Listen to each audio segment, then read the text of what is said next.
Raiders! Oakland, LA, Oakland, Vegas, Raider Nation, wherever, forever! You got your old Uncle Mosh and Raiders Fan Radio from Murph's Fan Cave, taking a lighter journey into the dark side. Sit back, put your feet up, pop a top, and enjoy the ride. Here we go!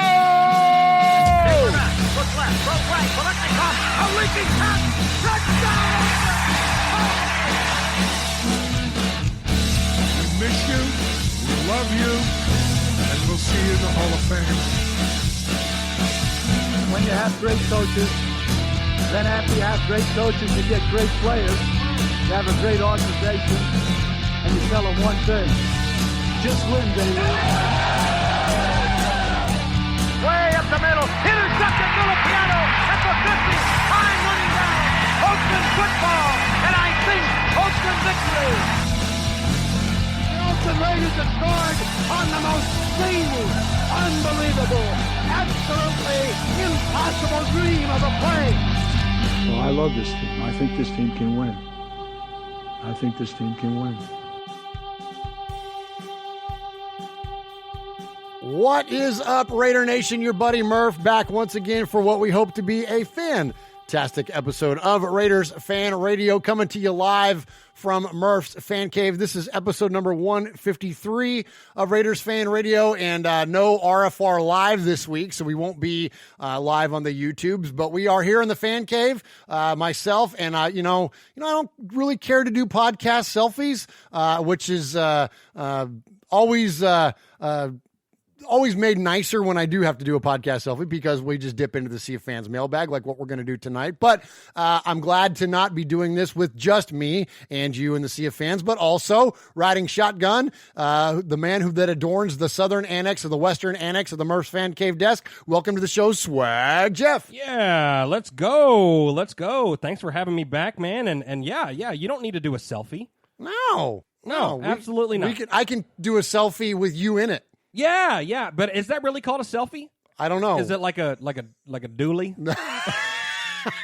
I don't know what you call that. I don't know. But I'm glad you're here. Well, yeah, I'm glad to be here. Glad to be here. And yeah, episode 153 of Raiders Fan Radio. And it's just going to be, we're going to dip in the Sea of Fans a little bit. That's it. Just kind of like a little intimate journey through the Sea of Fans mailbag, that's just kind of like nice, simple lines intertwining, just a nice little mosey, what I mean? Because we're not going to get all excited and fired up and all angry and, all the venom and all the things that happen when you crap the bed against the frickin' Titans. Except that we can. Oh, jeez, man. Yeah, that was my ex-girlfriend, rough, man, she's pissing me off, dude. Pissing me off, bro. Hey, she came back and was looking all hot.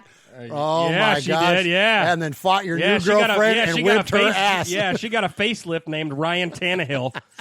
Good grief. Oh, my gosh, man. That was rough. But it was.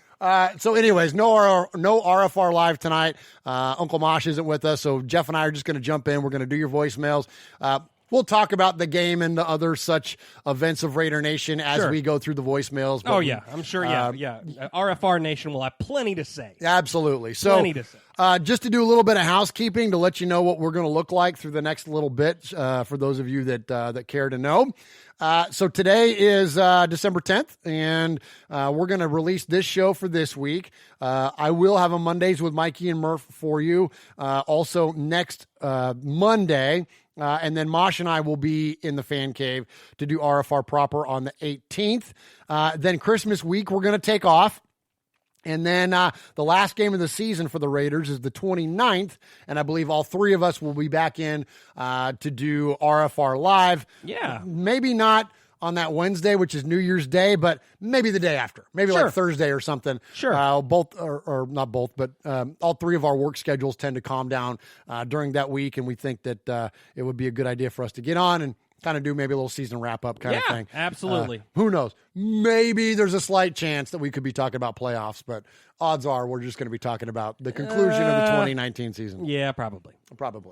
So anyway, so thank you to all of those of you that have contacted the show this week. If you would also help us by subscribing to this show, the audio podcast of this show, which you can find on any podcast service just by searching Murph's Fan Cave. That's MURFS Fan Cave, and that will get you all of the Murph's Fan Cave shows, which is this one, the flagship show, Raiders Fan Radio. That gets you the audio version of Mondays with Mikey and Murph. That gets you the Fan Club Blitz. That gets you Tales from the Nation. And then now we will also include Mojo's Pod Show in there. So you got 5 shows for the price Holy of one cow, subscription. Yeah, it's amazing. It's amazing. You can't beat that, and it's all free. No, anyway, you got the 5-finger discount. You got the 5-finger discount. Yeah, we do.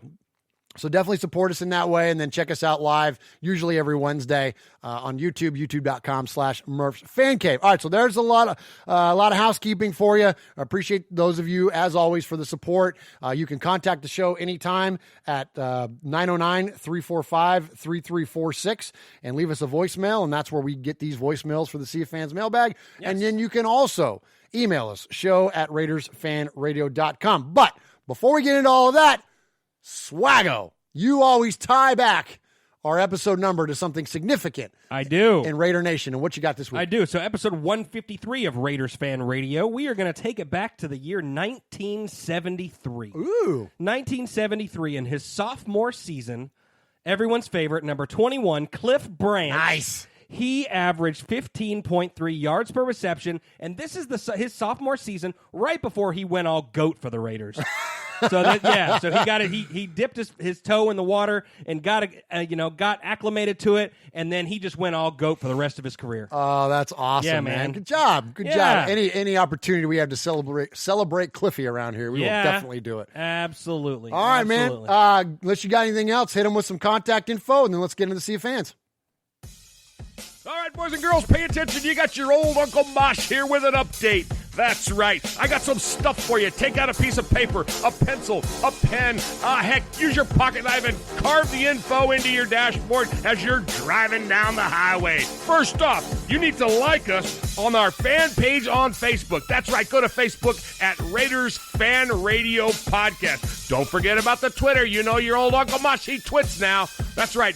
Go to at Raiders Fan Radio. Also, don't forget the Instagram at Raiders Fan Radio. Or what about our website? That's right, RaidersFanRadio.com. Heck, if you want to, you can even email us, show@RaidersFanRadio.com, or call us on the Raiders Fan Radio hotline, 909-345-3346. That's 909-345-3346. Don't forget Merv's Fan Cave on the YouTube, where you can get all the show links like the Fan Club Blitz with Splatterhead and Fitz. Find all our stuff on podcast providers like Stitcher, iTunes, and Google Play. All right, did I hit the time limit? Good. He is baiting, looking. He's under the gun. He's caught. He throws. It is. He caught it.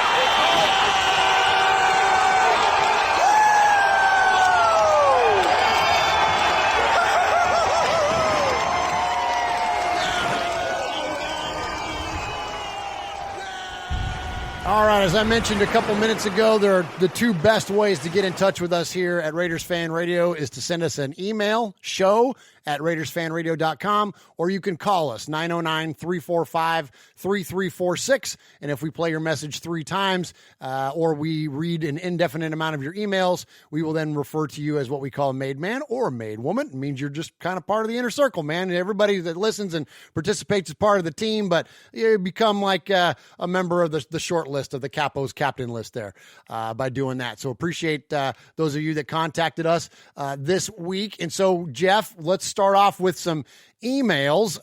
Who do you got first? Yeah, so first off, we got Tampa Raider, and I would just like to disclaim this email reading by Swag Jeff that there is no Uncle Mosh tonight, there is no Vinny tonight, there is no Swag Dad tonight, so you're going to be stuck with old Swaggo for some email reads, which I know makes everyone think. And when I stumble, you hear Gruden say, "We're running out of time. My life is running out of lifespan." But Needless to say. Do you need some words of affirmation? No, I read some this morning on my mirror. Jeff, you're a good reader. Yeah, you is a good reader. You is a good reader. Yeah. I won't yell any Billy Madisons at you. Please don't. Yeah. Please don't. Anyway, so Tampa Raider. Oh, you're already going to start. No, I was just going to say I need to come up with that soundbite so I can play that for you. Yeah, you Instead do. of me saying it, then I'll. But anyways, go ahead. Yeah. I'm derailing us. Yeah, so Tampa Raiders. So since I was a wee little lad back in '84, the Raiders have been my team. Living in Tampa and at the same time bleeding in silver and black has been hell. It was the Super Bowl here in Tampa, and it was our first as a city. I remember everyone talking about it and how they hated the Raiders. My family and I all got together to watch it. People even cheered when the Redskins took the field and booed when the Raiders came out. And I believe the crowd also booed. I played football as a kid and never rooted for any team at that age. Throughout the game, I kept hearing folks on TV and my family say how mean, ruthless, and just nasty these Raiders were. Well, that's it.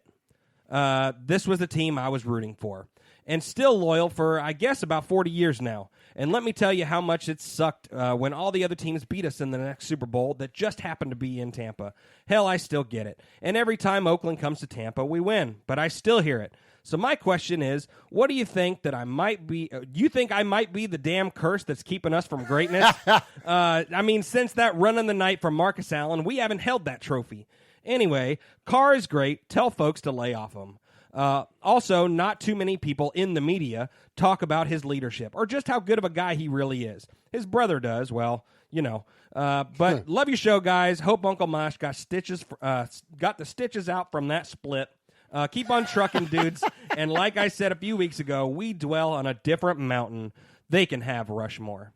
Tampa Raider out. Nice. Good job, Tampa Raider. Yeah. Good call, brother. Absolutely. And no, I do not think you are the curse. No, absolutely not. And you know, yeah, it's funny how timing lines up with your life. You know, with the last time the Raiders won the Super Bowl was 2002, and just, you know, it's funny how you can link certain things back to different moments, you know, and it's, anyways, it's kind of funny how we do that as fans. Or it'd be like, you know, like, oh, I wore a different jersey today and the Raiders lost, so I better go back. Or you got to do your due diligence to you know, support the team in your way. Yeah, exactly. Or like Uncle Mosh and I, like, we never watched games downstairs. We always watched them up here in the fan cave. Yeah. And then, like, we watched, for just whatever reason, we ended up watching a couple games in the living room downstairs, and they were winning. Mm-hmm. So we're like, all right, we're never moving off this couch for a Raider game. You know what I mean? So exactly. But you know, it's funny. So that Super Bowl he's talking about where they lost to Tampa. Yeah. That was the first time in my life that I actually ever rooted for the Raiders. Really? Yes, because that year the Titans and the Raiders played in the AFC Championship sure did, game. yeah. And typically when my team loses, I like to see the team that beat me go on to win the championship, because that way I know, you know, well, we lost to the best. At least you lost to the best. Yeah. So I was a Raider fan that day. We smoked the damn Titans too, and yeah, that was awesome. Yeah. Metallica playing in the parking lot before the game, man. Absolutely, that was good, man. Well, the Titans got their revenge on Sunday. Are you're not turning coat? No, man. Never. Okay, easy with that. Never. There was a little snark to that tone there. Well, I'm a little pissed. There's allowed to be a little snark. You're like, here I gave my life to the silver and black, and then there goes my ex-girlfriend showing up. Exactly. All right, here we got an email from Frank. Murph, Uncle Mosh, Swag Jeff, Vinny, and Raider Nation. This was a tough loss. We're not there yet, but we are improving. I think the future is brighter than it has been in a long time. I've been a Raider fan nearly my entire life. I'm a bit older than the Raiders. And don't forget, in the Raiders' heyday, we lost many big games, 9 or 10 playoffs, championships, and Super Bowls. That's the truth, man. And I'm reading not from Frank's email now. We played Pittsburgh, I think, 5 times in the AFC Championship game, or at least in the playoffs in the 70s, and we came away with 1 Super Bowl. Like, when you look at the amount of time, we've actually have taken our lumps. He's absolutely right in big games. I'm a little tired of the talk against Derek Carr. Many fans seem to think they are better qualified to run the team than Gruden and Mayock. I thought I knew better when Coach Gruden selected Rich Gannon as his choice to run the team the first time. I was whining, Rich Gannon. Why would we want to never been Rich Gannon? It didn't take long for me to change my tune to Rich Gannon. He's great. I confess Coach Gruden knew more than me then, and he probably hasn't changed. I'll continue to believe in him, despite what podcasts, chat rooms, and fans have to say. Raider Nation forever, Frank from NorCal. Awesome job, Frank. And that was a super long email compared to last week. Yeah, I know, right? There was a one-liner last week. You know, there's a lot of good sentiment here, and you know, I'll never forget a buddy of mine at the time that Rich Gannon became the starter for the Raiders. I never forget, we were sitting in a bar down in the Florida Keys, hanging out, watching like ESPN or whatever, and it came up, and I was like, yeah, I'm like, Rich Gannon, that's awesome, man. Like, we're Raiders, man. We're all about reclamation projects like that. Yeah. And he looks over at me dead in the eye and goes, Rich Gannon will never play for a team as a starting quarterback in the Super Bowl. And I go, okay, we'll see. Sure enough, you know what I mean? A few years later, here we are. Yeah, and then a league MVP the following year. And then a league MVP the following year. Absolutely. So, well, the year of the Super Bowl, he was a league MVP. Yes. But still, point being, though, is that so I'm with you. This one feels a little different because, you know, Rich had, you know, he was a reclamation project. He didn't have 6 years of history of playing. I think the Carr criticism, and look, and I'm guilty of it here lately too, not because I'm a Me Too or a pile-on guy, but I think that at some point you've got to look at the you know, the evidence that's preceded today.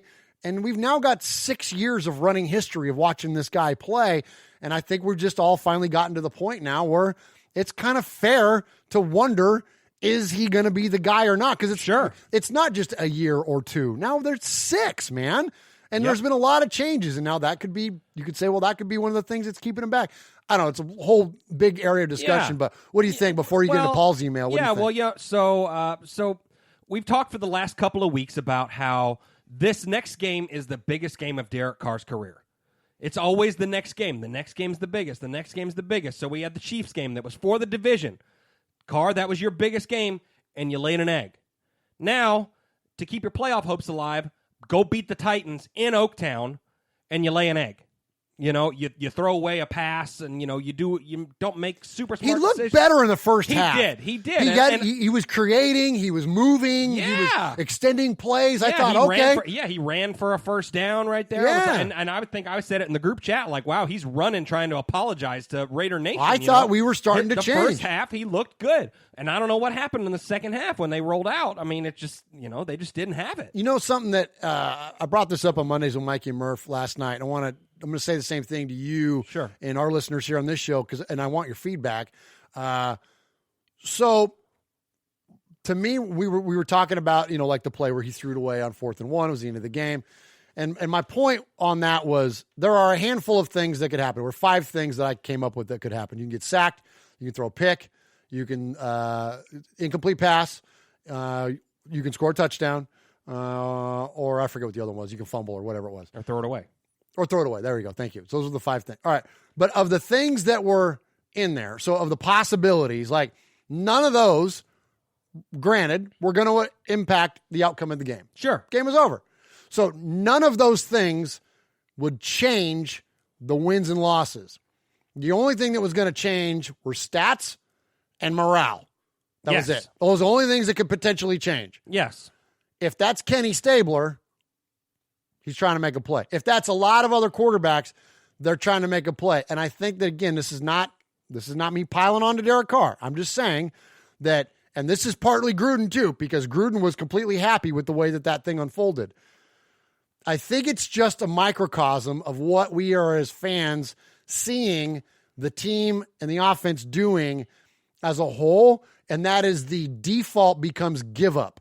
The default is not extend, create, make something happen. Like, granted, that pass most likely gets picked off or batted down or whatever. It's most likely not a good outcome, but there is a small chance something could have happened. And since all the things, none of them were going to change the win or lose. Right. Why would you not force something at that point? And I just, there's something about the mentality of it's okay to give. Yes. That just doesn't sit right with me. And I think that as fans, that's what's not sitting right with us. It's not sitting right with all of us. And, because like you said, you had 5 options there. Throw a touchdown, throw a pick, get sacked, scramble.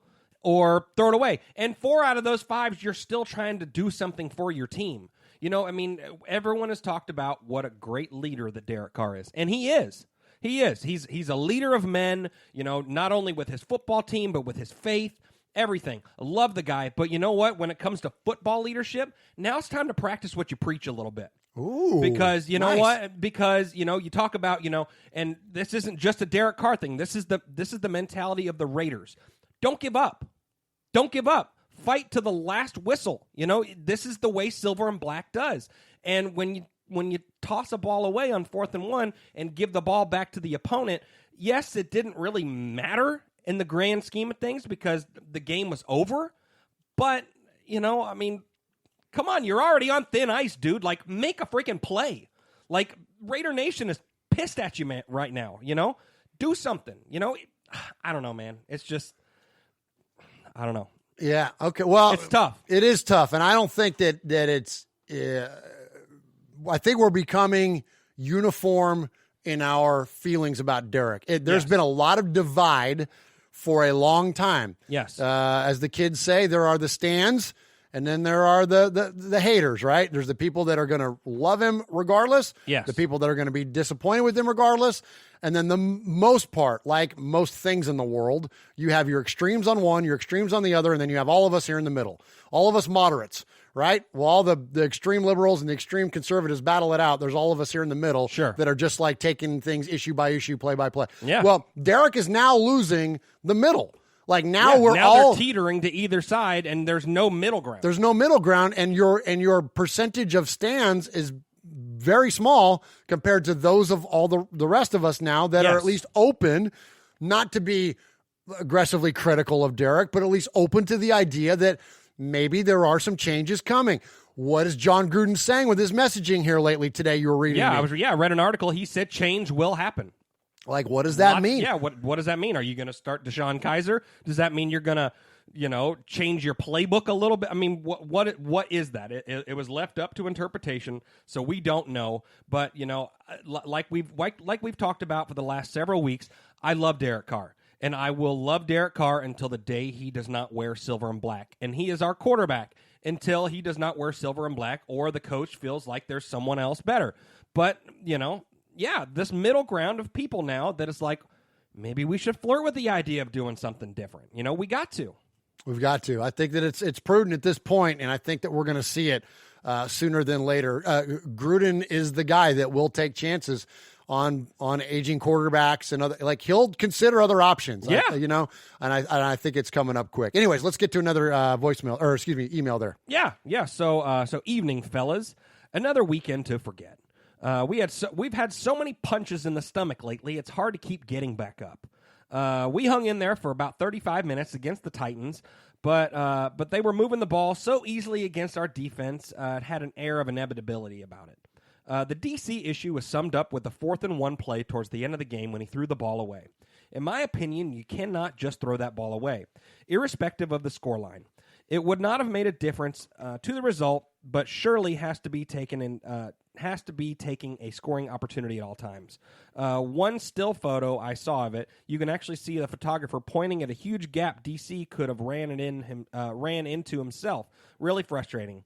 That one instance is why people are losing faith in him. It was as bad to me as Trevor Davis missing the gap on the sweep play versus Kansas City.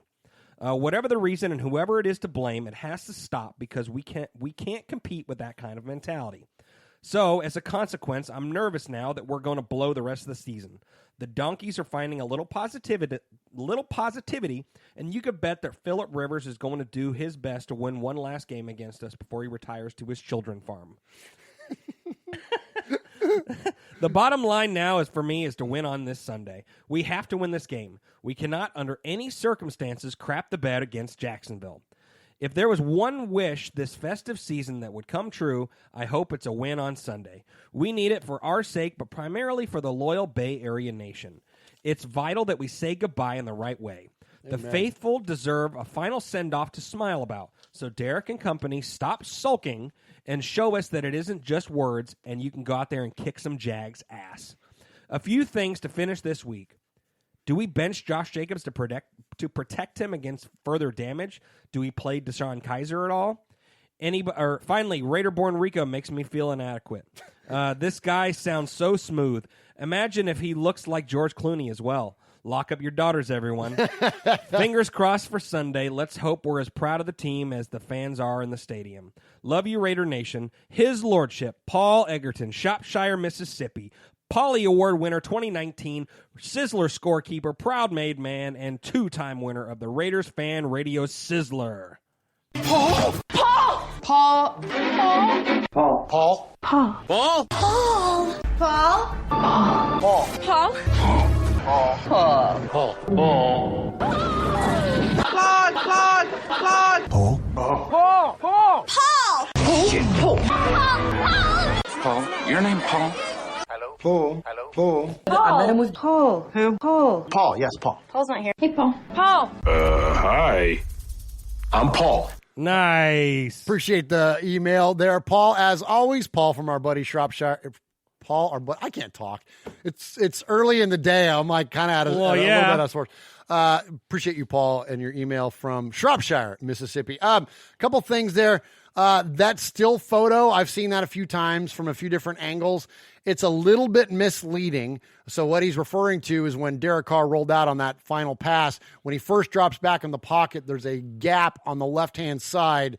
And I believe the reporter, whoever it was that floated that out there, like circled the amount of space that was over there. And now granted, from that perspective, it looks it, but off camera to the left, there's like a safety in a corner sitting out there. And Derek Carr's not outrunning those guys likely to the end zone. So that picture can be a little misleading, but point being, though, that I will definitely back Paul on and others that have pointed this out. If that were an initial read, I don't think it was. That's why he rolled out, because that's where his reads were. Yes. That could have been, like, if that would have been, what am I trying to say?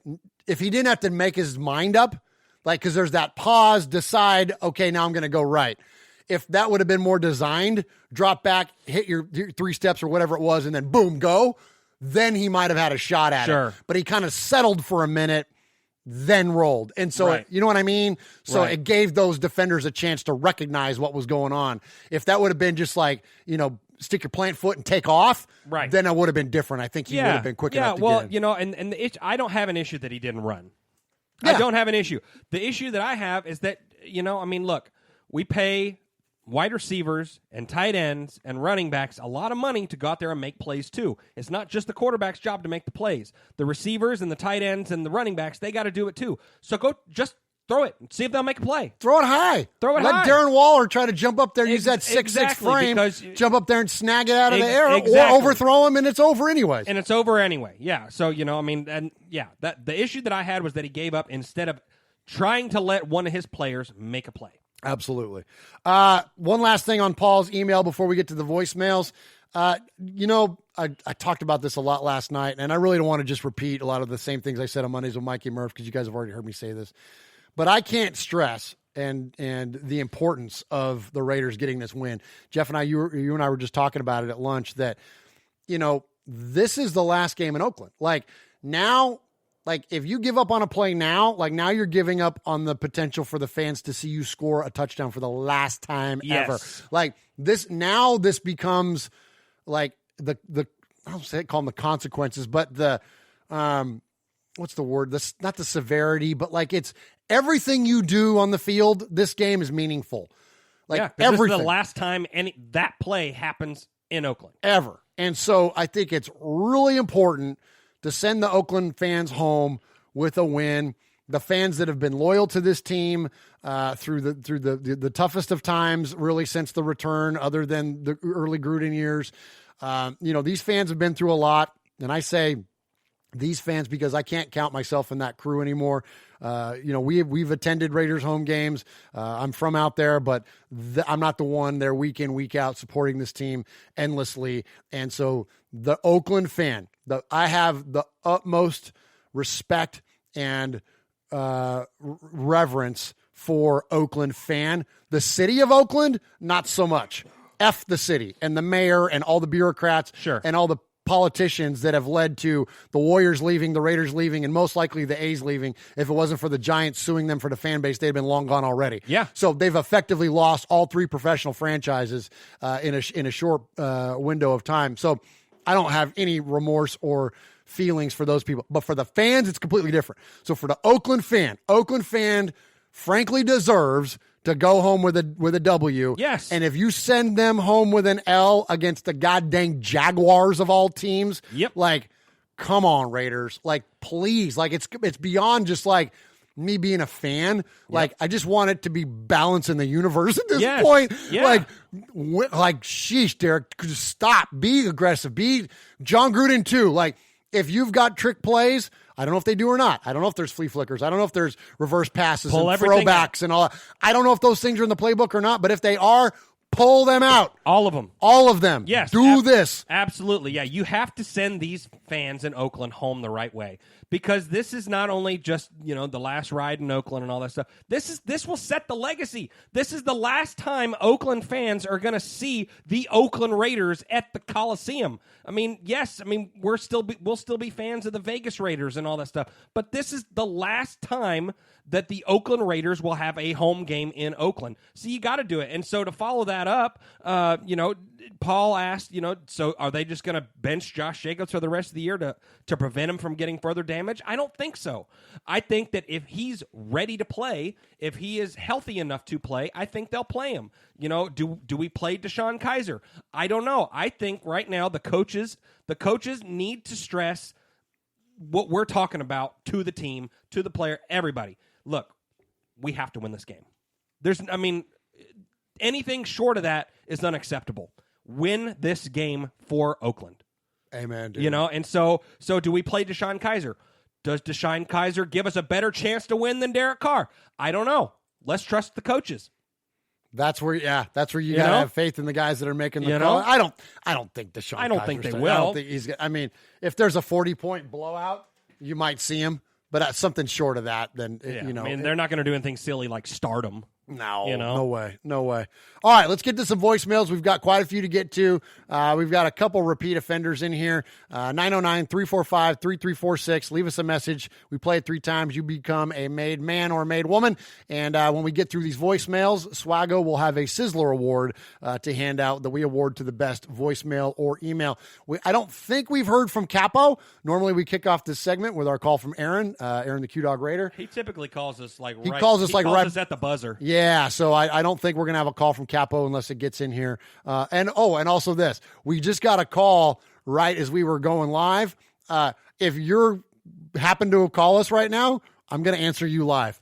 Yes. So nobody, you're not listening to this live. That last person that called was about 5 minutes too early. Yeah. Or else we definitely Otherwise, we had to hit you live. So anyways, all right, let's get to some of these. Good evening, gentlemen. This is Sugar Shane calling in. Mike, Murph. Swag. There we go. Jeez. Sorry, I don't know what was going on my phone with it. Oh, also, these aren't edited. Swaggo and I are just going off the cuff here. We're just raw and real. We're just playing them. So if there's a curse, I'm gonna have to go back and edit it. But I go in a lot of times and tighten these things up. So when there's pauses or gaps in there, I'll tighten it up. Well, not this time. So we're just gonna let them fly. Why not? Jeez, I don't know why I said Mike either. So Murph, Uncle Mosh, Swag Jeff. Sorry. There you go. But this is kind of my post game reaction. A lot of inexcusable things happened in that game, man. Worley with the missed coverage and then some. The guy's got to go. I'm getting tired of him.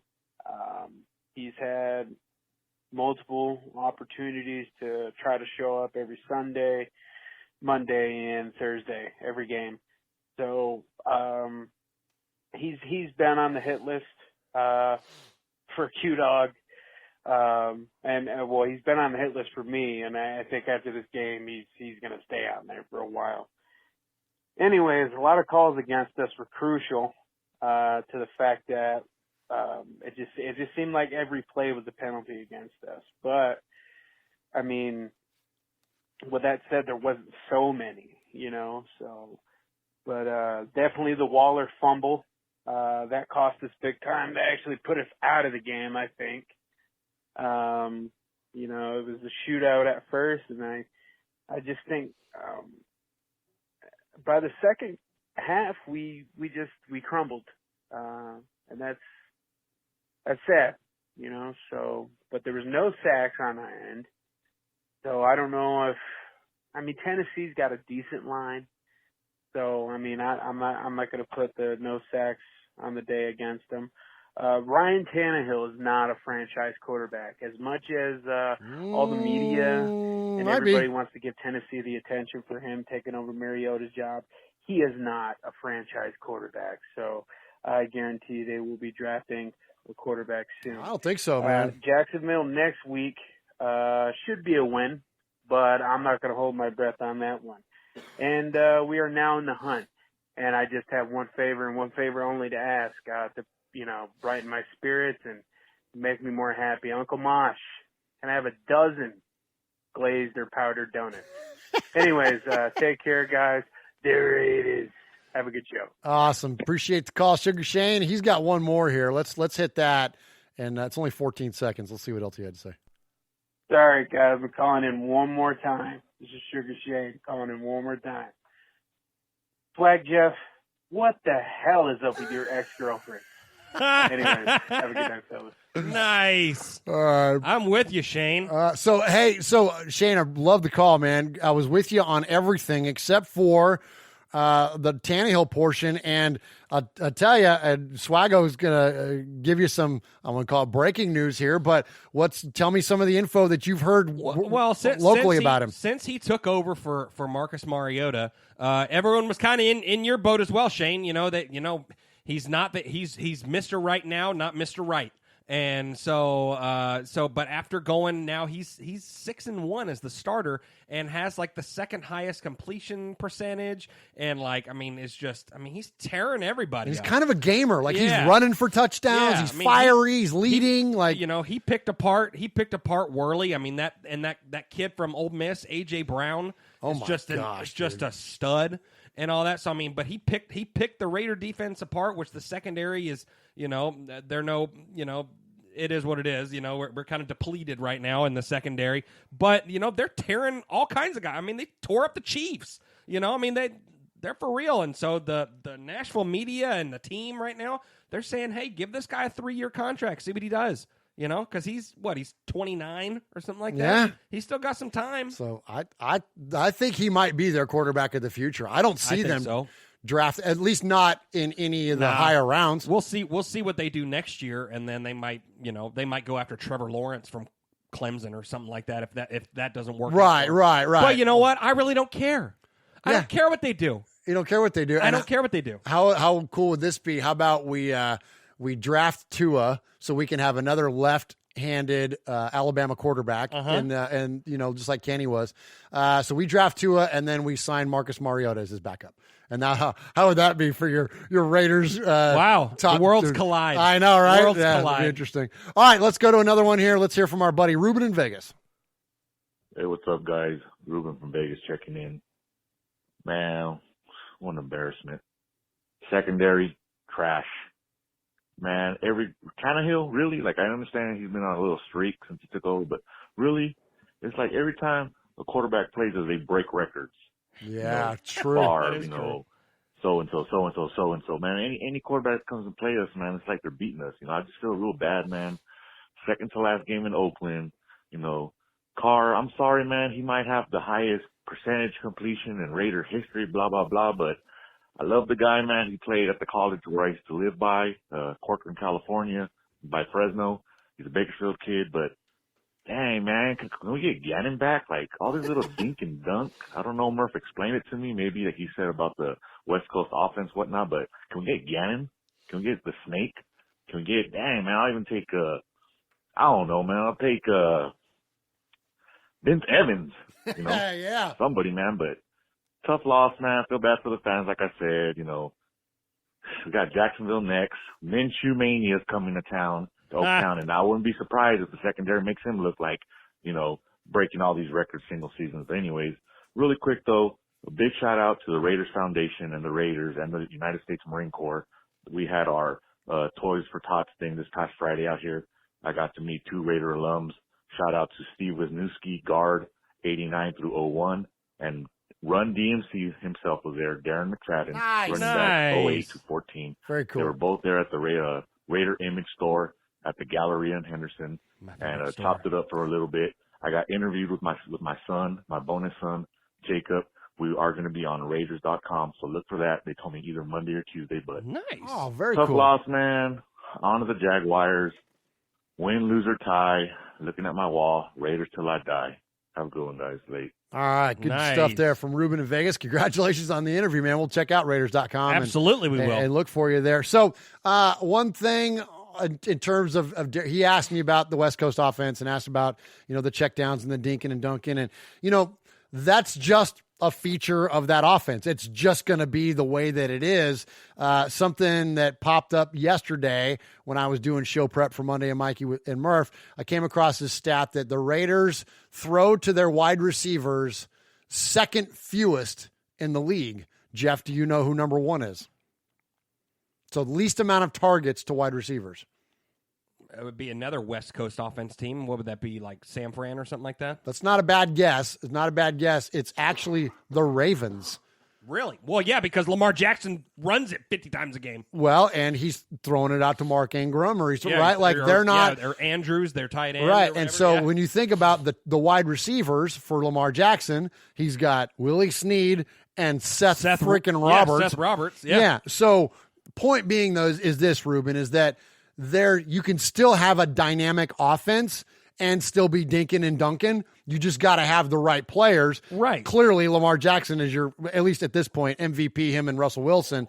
And so it's just a matter of what you have to operate within that offense. And for whatever reason, and it's endlessly debatable, and we won't go down the path again, but for whatever reason, it's not, that same dynamicism doesn't exist in the Raiders offense like it does in the Ravens. Right, exactly. And what we talked about last week and all that, we talked about the new age of the NFL, the new era of quarterbacks in the National Football League.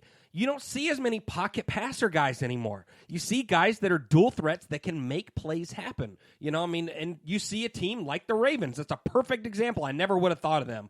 But yeah, they make plays. They dink and dunk to their running back. They shoot out to their tight end. They have a quarterback that runs 100. He's got 1,000 yards rushing this year. Yeah. The first one since Mike Vick. But yeah. So you have to have a guy nowadays, especially in an offense like this. I think you have to improvise. You got to make plays. Well, and that's where, look, that's the crazy thing. That's where Deshaun Kaiser is more Patrick Mahomes than he is Lamar Jackson or Deshaun Watson or whatever. Like he's mobile, like he can move. Like but Mahomes isn't known for being a runner. Sure. He's known for his creative passing, but he's elusive. He can get out if he needs to. Yeah. Josh Allen, same thing. Big arm, can move, not necessarily like a quote runner like you would think of Lamar Jackson, but that's Deshaun Kaiser. So if that's the evolution of the league, then, that's the kind of guys. Now, the other thing that's interesting there is then what does Gruden do with that offense? Does he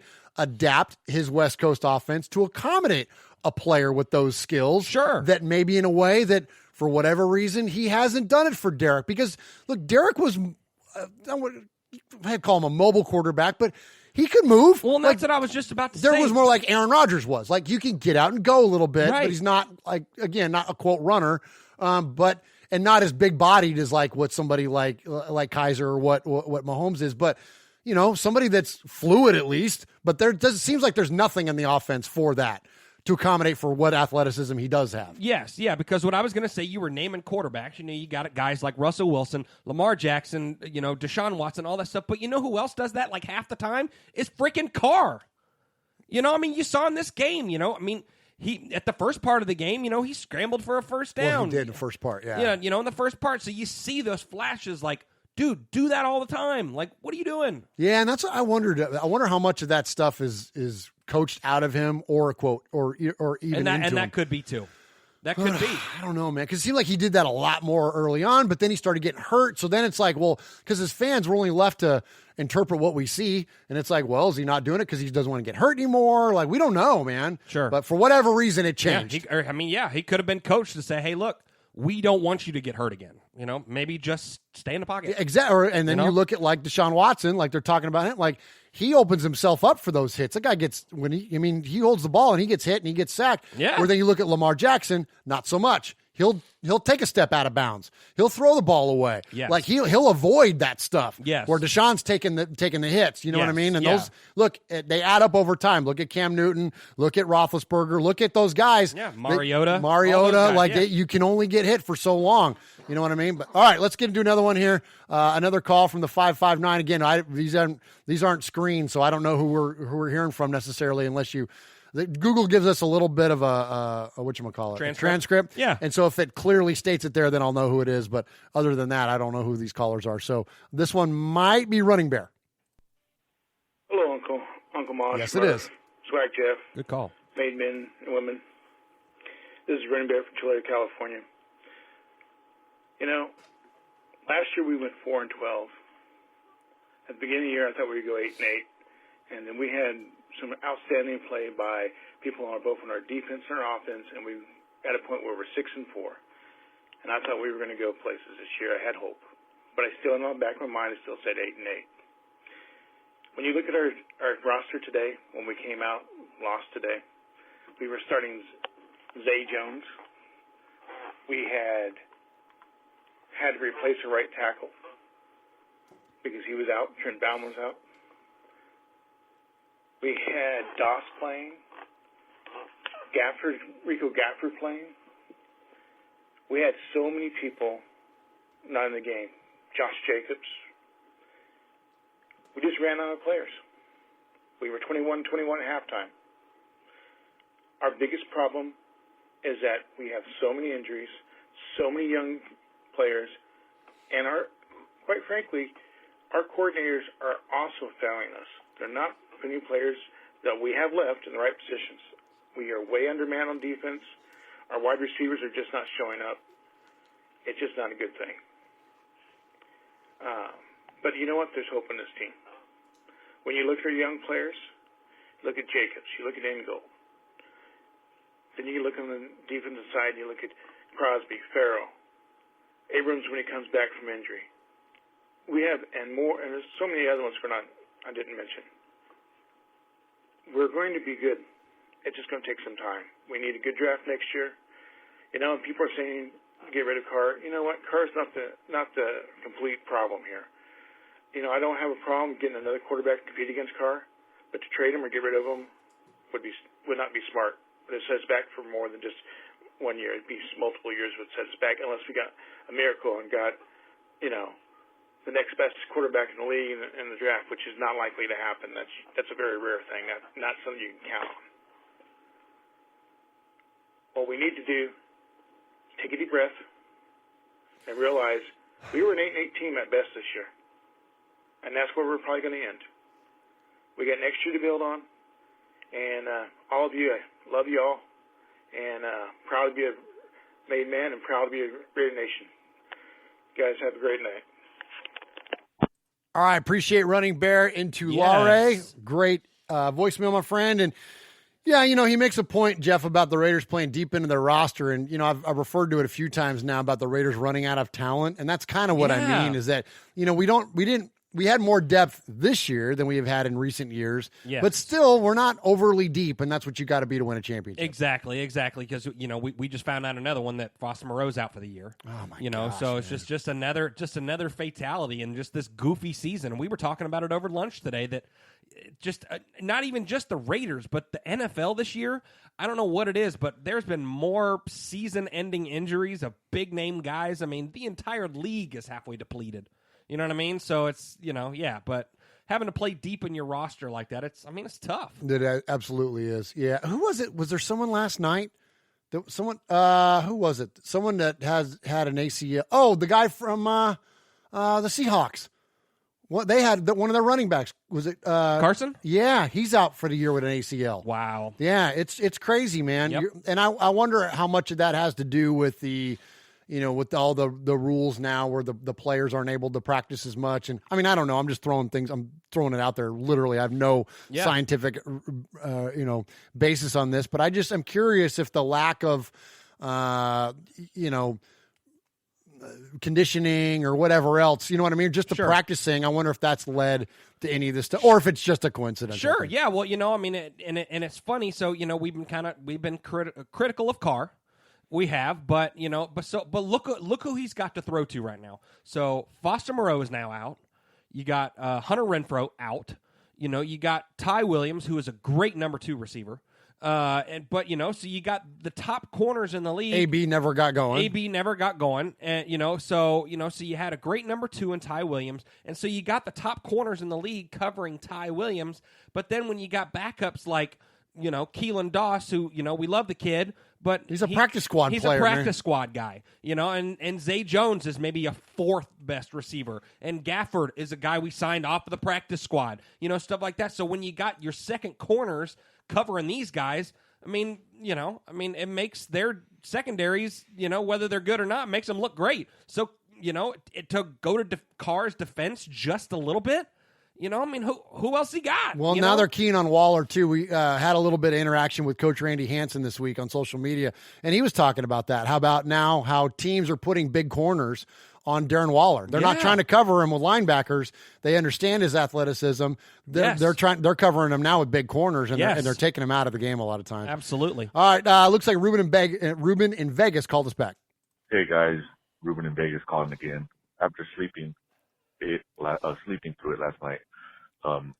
Just want to real quick, man. I know the Raiders, man, we've been decimated, with everything going on with the AB, the injuries and what. Okay, it's just so funny. Wow. This happens to us a lot. We'll talk about something, and then the next caller brings that. This is literally the first time I'm clicking on any of this stuff. Well, and this is raw. This is raw. This is raw and real. So this is pretty cool. Funny. Good stuff. Injury bug's been hitting us pretty good. Overall, man, we've had 2 wins so far more this season, and, it's not all Derek Carr's fault. We got injuries. We don't have a true number 1 receiver like I threw in my last rant. We need Gannon back or Stabler. Gannon had Hall of Famers as Rice and Brown with them, and Stabler had, Bolitnikoff and Branch and Casper and whatnot. But, it's just one game at a time. It's an emotional game, emotional when I called yesterday right after the game. And I've been through the Andrew Walter and Jamarcus Russell days, so, ain't nothing new. Just want consistency, just want to win, and I'm a Raider till I die. I'm a, Carr fan. He went to Fresno State. That was the college in my area, like I said. But, just need to get, some wins and get back to it, guys. And really quick, I just want to give a shout out to my son, Jacob. Today's his birthday. 12-9. Happy birthday, Jacob. Nice. Happy birthday, Jacob. Love you, son. Hope you like the Jacobs jersey we got you. Me and your mom. Good nice. one. You have a great day. And win, lose, or tie, Raiders till I die. I'm out. Nice. That's awesome. That's awesome. Great gift, and I'm sure he'll love it. Absolutely. Well, yeah. All right, let's go to, I don't know who this one is from. Maybe Houston Raiders, Steve. Hey, Murphy Mosh, Swag Jeff, made men and made women, Raider Nation. This is Houston Raiders Steve, the historian. If I had to write a script this season, is another one bites the dust. Man, I've been a fan for 51 years, and this West Coast offense that Gruden's trying to run, it's like trying to reinvent the wheel. They figured, like they said, Honey Badger said for the Chiefs, they figure out our offense based on the formations. We're predictable. We don't make any adjustments, apparently, or very few. Gunther should be let go. They need to get rid of this West Coast 49ers offense that worked back in, the 80s? Joe Walsh days? Joe Walsh. Might as well have been Rocky Joe Walsh. Mountain Way. But this offense is predictable. They don't throw the ball deep. They don't do anything to stretch the field. You're supposed to open up the whole field, and they bring it down to a small part of the field, and this isn't working. It hasn't been working now for 2 years. Either Gruden's got to get his together and change up the offense and open up the playbook. You win games by throwing down the field instead of being predictable and shortening the field. Greg Olsen, maybe he needs to go too. Derek Carr, he's like a Pinto or a Pacer car with a whole bunch of stuff added to the car, trying to drive around the freeway, running on fumes. I mean, this is ridiculous, man. I'm the biggest car fan there can be. He's a good Christian, a good man, but he needs to show some fight. People are paying good money. They're traveling halfway across the country just to see one game, to see this, show. This is ridiculous. I'm always going to be a fan. I'm never going to jump the ship, never walk the plank. But I got so bad yesterday. I went country and western dancing with my best friend Sheila because I couldn't watch this show that they were putting up in the second half. Wow. You don't make adjustments. You don't do anything to change it up. Gunther, Gruden, Olsen. Why should people sit there and watch the second half of your games and everything when you know that you don't make any adjustments or very few, and it's just the second half? I mean, please. I mean, they've lost all these games because the second half, they play real good in the first half, but the second half, or at least the fourth quarter, they disappear. This time they disappeared in the after halftime. At least Tannehill's out there making plays yesterday. He even tackled the guy from Hurst. I mean, the guy fumbles the ball, they run it back for a touchdown. I mean, at least Tennessee makes the adjustments, and all these other teams make adjustments. Go out and do something. Change it up. This is like watching the Titanic take on water. Man, this is like, we get all teased at the beginning of the season, I should have known Antonio Brown was should have been a preview of what's going to happen, the Google Voice has claimed. Steve. Wow. Steve called us back, Jeff. Do you want to comment on his first part of his call there? You know what? I'm with you, Steve. I'm with you, man. At some point, something's got to change. You think a guy, and a guy like Gruden, who we, when he wasn't coaching, we watched him do his, QB camps and all this stuff. He sees what works. Yeah. And so maybe maybe he was talking about himself when he said changes will be made. Maybe open it up a little bit, man. This is the first time I think I've ever really seen someone be so vocal about your offense is easy to read, dude. We're picking it apart. It's easy. So, maybe he needs to do something with himself. I don't know. It wouldn't surprise me, man. It's a good point. And first off, I'm not going to apologize for Google Voice. Google Voice has its time limit, Steve. We're going to let you get your second part of your call in. But I like Steve's passion here. Yes. Steve's a very knowledgeable guy, and we hear from Steve regularly. Yes. That's about the most feisty I think we've heard Steve. Yeah. And it goes back to my point, or the top of the show, man. Like, the middle is moved now. Like, we're over this. Like, let's go. Let's get it figured out. Whatever that is, let's get it moving. The one thing where I do kind of stray from Steve's opinion a little is I don't think we need to replace coaches. I'm not a fan of replacing coaches. We've seen the way that the league ebbs and flows enough to know that, you can't just change a coach and completely. Now, if you have something dysfunctional going on, or if it's a clear, absolute train wreck or whatever, then that's fine. But I don't think it's right to hold Olsen or even Gunther accountable when look, injuries aren't an excuse. I get it.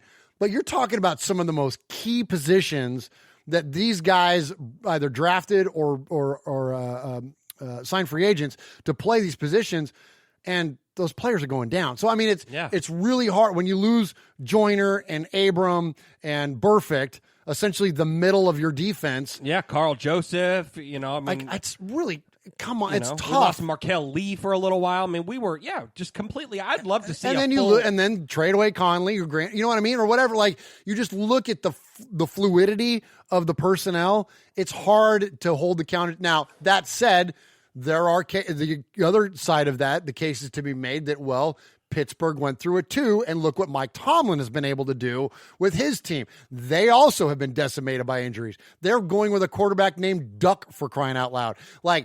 And they're still been able to rattle off 8 victories on the season and are, right now in the second wild card But you spot. see what he's doing. He's adjusting. Well, that's the thing. And so are the coaches incapable of doing that, or do they not have the personnel to be able to adjust to? Sure. I don't know. We'll see. But I'm just not a fan of running off coaches. I don't think not so after either. a couple years. Just like we were with Derek. Now here we are 6 years into this journey with him. Okay, are we then now willing to look at until we get 4 years, into Paul Gunther, then I'm not ready to run him off, nor Greg Olson. You know what I mean? Like, sure. I'm willing to be patient with it. Yes. All right, let's go back to Houston and hear the rest of Steve's call. This is Houston Raiders Steve. The Grim Reaper Google Voice got me this time. Anyway, to make a long story short, this is the second year of Gruden's offense. Too late for that. And it hasn't produced that much. We lost a hell of a lot more games than we won. We love you. Carr's afraid to make mistakes and go against that. They don't throw the ball downfield. This has been a predictable, I know Trent Brown's hurt and Josh Jacobs has been playing with a hurt shoulder all this year, but we've been decimated by injuries to Renfro. Oh, no. What'd you do? I clicked the wrong button. We lost a hell of a lot more games than we won. Carr's afraid to make mistakes and go against that. They don't throw the ball downfield. This has been a predictable, I know Trent Brown's hurt and Josh Jacobs has been playing with a hurt shoulder all this year, but we've been decimated by injuries to Renfro and Abram and all the other, put in a name there. This is that time of year. But, we were teased. We're like, we meet this really hot girl at the bar and everything. And, she gives you her phone number and either she gives you a wrong phone number or then you finally do go out with her and she says, I really like you a lot, but I'm going to put you in the friend zone because I just don't see it happening. We were teased. We were teased again, like Charlie Brown. They took away the football and he fell flat on his keister. Man, I guess we just have to look forward to the draft next year. We're one or two drafts away. Hopefully next year we'll draft these players. We'll make a difference. We've got, 22 to 25 bona fide starters on this team. And the rest of it backups for wannabes. Man, being a Raider fan, they really test me. I'll always be a fan till I die, even when they put me in the coffin. But they sure as hell don't make it easier. We sure were teased. Now they say we're in the hunt. Well, no, this season's over with. It was over, 2 games ago up in Kansas City. Anyway, go Raiders, and Merry Christmas and Happy Holidays to everybody. Bah humbug to the Coach Gruden. You think he'd learn by now? The heat's on him. They need to get rid of Gunther and Olson. That would be my Christmas present. I hate to see people get fired, but if I did with the kind of crap they do on their jobs, I would have been fired weeks ago. Thanks. Go Raiders. Y'all are awesome. Bye. Thank you, Steve. Tell us what you really think, Steve. Oh, my gosh. We appreciate you, Steve. We love you. Have a hand. I'm telling you, Steve's fiery, Jeff. Yep. Steve is fiery. Cousin Sonny just sent me a text a couple minutes ago, and he said, are you going to be 47 this year? And I wrote, yes, because I will. My next birthday, I'll be 47. And he goes, the Raiders have played 47 seasons in Oakland. Oh. That's fun, huh? How cool is that? Yeah. That's way cool. Yeah, there you go. Yeah. I love that. Yeah. So, okay, next up, we got 2 more calls to get to. I don't know who this one is. Again, I can only go off the transcript, and I don't see a name, so we'll see. The city. Oh! Titans versus Raiders game. What a horrible mess that was. Giving up like 530 yards of offense. Are you kidding me? 42 points? The hell is this? This defense is trash. You know what I'm saying? Paul Gunther got to go. Buckner got to go up to defensive coordinator or assistant coordinator. Something's got to happen because this defense is trash. Now, I'm not trying to excuse Derek Carr by any means, but I can see why the Raiders haven't been doing anything these past 3 games, giving up a lot of points. But at the same time, the offense hasn't been doing their job as well. I get why Josh Jacobs was inactive, why risk it for this season. The future's still bright with him, so I have him sit out. Same with Moreau, same with Renfro. If it's a rookie, have him sit out for the rest of the season if they're injured. Why risk it? Chances to make the playoffs is like slim to none. But surprisingly competitive AFC this time around. So anyway, other than that, I just want the Raiders to win the final game in Oakland and potentially win in LA because I'm sick of these damn Chargers pretending to be an LA team. Like, honestly, move back to San Diego or go to London. Amen. You don't deserve to be in LA. You don't have a fan base here. I go outside right now. I can see 5 or more Raiders fans out here. Chargers fans, I never see them. All right? It's still Raiders all day in LA because the city. But anyway, I finally finished my essay. And I finished my semester. Hey! So, yeah. won't be struggling to finish essays or do my homework now. Nice. But yeah. So anyway, as always, go Raiders. Awesome. Appreciate that, Beto. School first, kids. Yeah, man. Absolutely. Keep that your priority. And, Jeff, the NFL doesn't make a lot of mistakes. And the mistakes that they do make are easily overcome because they are the powerhouse sporting league. And I don't want to say the world because I know that, some of the, European soccer and stuff is like FIFA and all that. That's some big stuff. But in terms of a singular league, the NFL is top dog. Oh, If yeah. not, no one's even Absolutely. close. So because of that and because of the loyalty of its fans, even when they do whiff on things, typically they're easily overcome.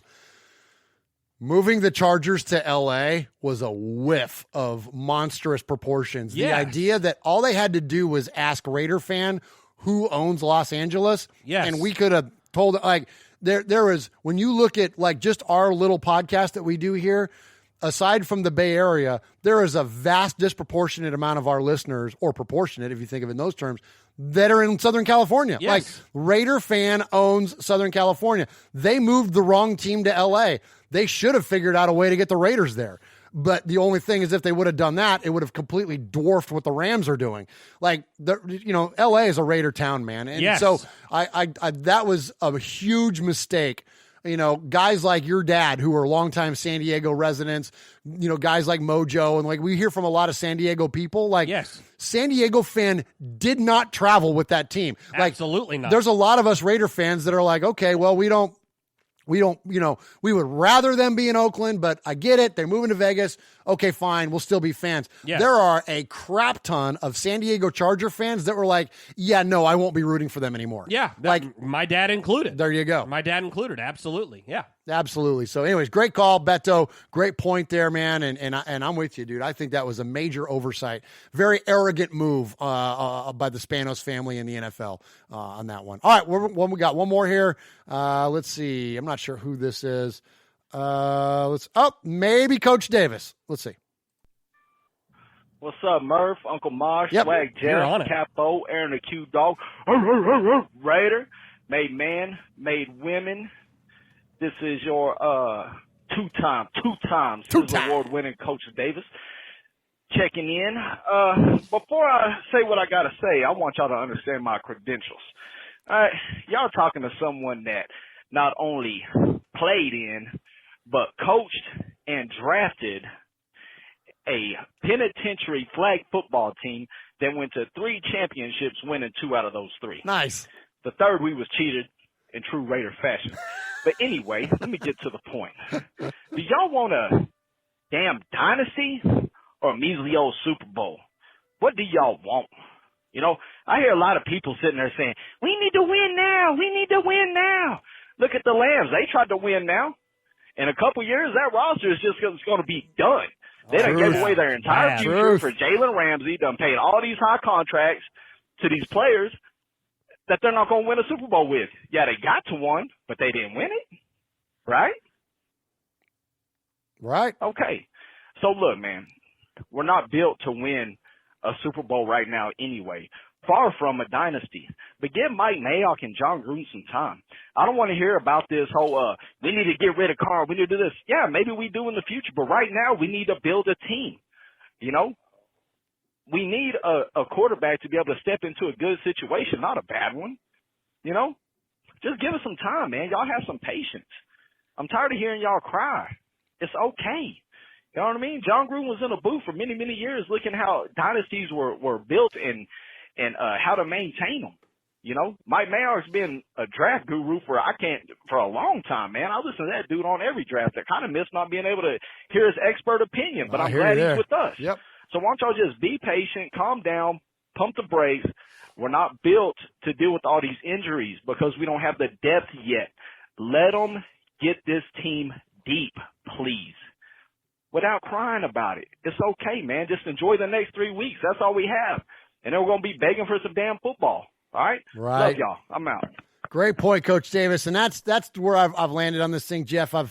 I've been so bummed and so let down, as we all have. Yeah. So disappointed these past few weeks. But you know what? That's ultimately what it is, that we got 3 more of these things, and then we're going to be starving for NFL football. Absolutely. And starving for Raider football in particular. So, yeah, as disappointing at times this season has been, then let's absorb it for what it is. And look, literally one game at a time, whether you're on the field or you're off, and we are off the field as fans. And, we got one game left in Oakland. So let's embrace the Oakland Raiders one last time officially, and let's hope we get it done against the Jaguars. But great call there, Coach Davis. Appreciate that, and always dig your takes, always dig your passion, and congrats on your championships. Yeah, for sure. All right, Swaggo, what you got? So we got a sizzler to award here. We do. So let's break it down. So we started the day off with some emails from Tampa Raider and Frank from NorCal and Paul in Shropshire. And then we hit the calls. There was no call from the Capo today, but we did get to talk to Sugar Shane a couple of times, who called out Waller's fumble, and kind of just talked about some reasons for the L's that we took. And also, he requested that Uncle Mosh get him some donuts. Then we talked to Ruben in Vegas a couple times, who was embarrassed and said that Carr's stats may be deceiving. And then he said, but it is not all on Carr. He talked about some depleted receivers that we have. We talked to Running Bear, who had high hopes for the season like we all did, and we're playing deep into the roster. But he also highlighted some good spots as far as Max. And Josh Jacobs and all that. Then we got to talk to historian Raider Steve, who said changes are needed from top to bottom. Coaches, game plans, players. The team pulled a Charlie Brown on us. And then we talked to 9 Volt, who had nothing good to say about the Raider defense right now, but that we need a W desperately in Oaktown this Sunday. And he said it was a terrible move for the Chargers to move to L.A. But we talked to Coach Davis. Yes. And Coach Davis, he said, man, it takes time. Let's build this dynasty. Yeah. Don't give up on the boys yet.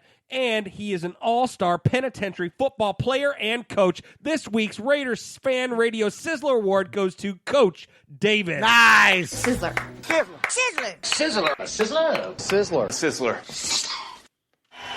We are Metallica, and we are here for your Oakland Raiders! You know why we out here, and we ain't playing around today. From The Walking Dead to errant Jedi Knights, Raiders fans are a rogues gallery.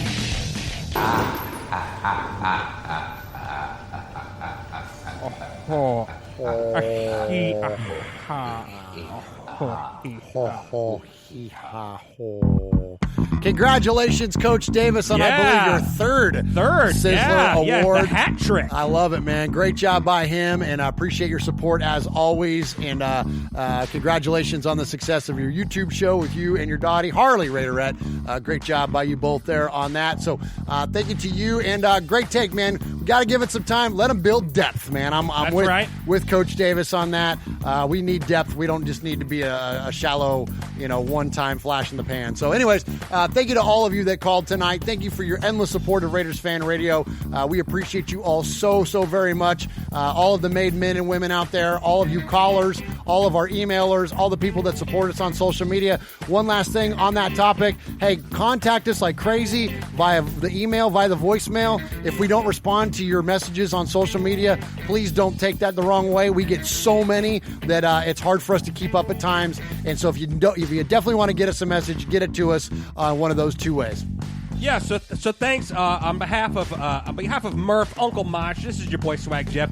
Thank you, Sugar Shane, Ruben in Vegas, Running Bear, historian Raider Steve, 9 Volt, and Sizzler winning Coach Davis for calling into the show today.